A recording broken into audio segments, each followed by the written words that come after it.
সুপ্রিয় দর্শক আসসালামু আলাইকুম। আমার আজকের রেসিপি পেঁপে দিয়ে রুই মাছের ঝোল। খুবই সহজে রেসিপিটা আপনাদের সঙ্গে আমি শেয়ার করেছি। চলুন তাহলে রেসিপি শুরু করে দেই।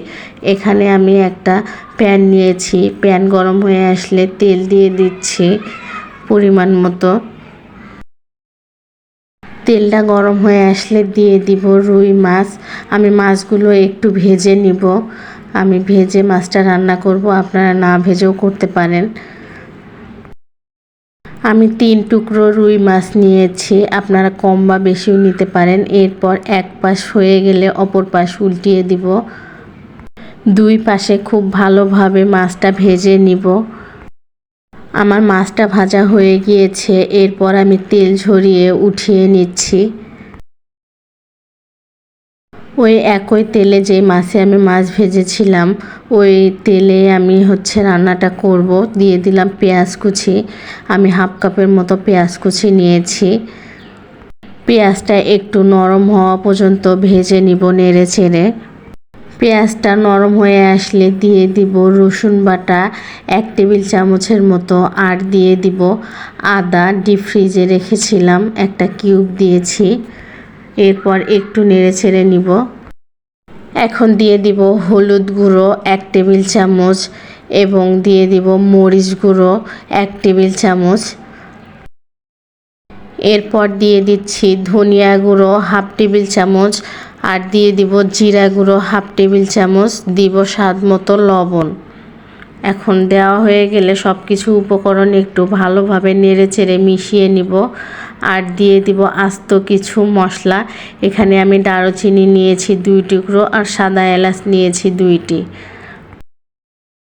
মশলাটা কষানোর জন্য দিয়ে দিব সামান্য পরিমাণ পানি। পানিটা দিয়ে খুব ভালোভাবে মশলাটা কষিয়ে নিব। যত ভালোভাবে মশলাটা কষিয়ে নেবেন রান্নার টেস্টটা তত ভালো আসবে। দেখুন মশলাটা আমার কষানো হয়ে গিয়েছে, উপরে তেলটা উঠে এসেছে। এই পর্যায়ে আমি দিয়ে দিচ্ছি কেটে রাখা পেঁপে আর কয়েকটা কাঁচামরিচ আমি ফালি করে দিয়েছি। এখন সব কিছু উপকরণ খুব ভালোভাবে নেড়ে চেড়ে মিশিয়ে নিচ্ছে। আর দিয়ে দিলাম মসুর ডাল। মসুর ডালটাও দিয়ে খুব ভালোভাবে নেড়ে চেড়ে নিচ্ছি। আপনারা চাইলে মসুর ডালটা একটু সেদ্ধ করে নিতে পারেন। আমার মনে হয় এইভাবে দিলে মসুর ডালটা খুব ভালোভাবে সেদ্ধ হয়ে যাবে, আলাদা করে সিদ্ধ করে নেওয়ার কোনো প্রয়োজন নেই। এই জন্য আমি একসঙ্গেই মসুর ডালটা দিয়ে দিয়েছি। আমি সব কিছু উপকরণ একটু ভালোভাবে কষিয়ে নিলাম। কষিয়ে নেওয়া হয়ে গেলে দিয়ে দিব পরিমাণ মতো পানি। পানি দেওয়া হয়ে গেলে ঢাকনা দিয়ে ঢেকে দিচ্ছি সেদ্ধ হওয়া পর্যন্ত বা বলক আসা পর্যন্ত। ফিরে আসলাম 5 মিনিট পর। দেখুন আমার রান্নাতে বলক চলে এসেছে। এই পর্যায়ে একটু নেড়ে ছেড়ে দিচ্ছি। নেড়ে ছেড়ে দেওয়া হয়ে গেলে ভেজে রাখা মাছগুলো দিয়ে দিব। মাছগুলো দিয়ে আবারও ঢাকনা দিয়ে ঢেকে দিচ্ছি রান্না হওয়া পর্যন্ত। ফিরে আসলাম কিছুক্ষণ পর।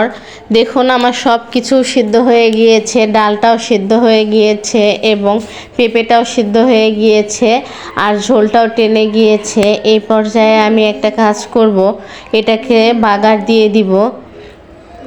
এর জন্য এখানে একটা প্যান বসিয়ে সামান্য পরিমাণ তেল দিয়ে দিচ্ছি। তেল গরম হয়ে আসলে দিয়ে দিচ্ছি আস্ত কিছু জিরে। জিরেটা একটু সামান্য পরিমাণ ভেজে নিব। ভেজে নেওয়া হয়ে গেলে দিয়ে দিচ্ছি রসুন কুচি। আমি একটা রসুন কুচি করে নিয়েছি। রসুনটা একটু ভেজে নেওয়া হয়ে গেলে একটা পেঁয়াজ কুচি করে রেখেছি, পেঁয়াজটাও দিয়ে দিলাম। দিয়ে আর দিচ্ছি শুকনো মরিচ 2টা। আমি সব কিছু উপকরণ একটু ভালোভাবে নেড়ে চেড়ে ভেজে নিচ্ছি গোল্ডেন ব্রাউন হওয়া পর্যন্ত।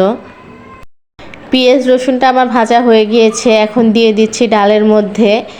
সব কিছু ভালোভাবে দিয়ে আমি ঢাকনা দিয়ে 5 মিনিটের জন্য রেস্টে রেখে দিচ্ছি। ফিরে আসলাম 5 মিনিট পরে। দেখুন রান্না আমার কমপ্লিট।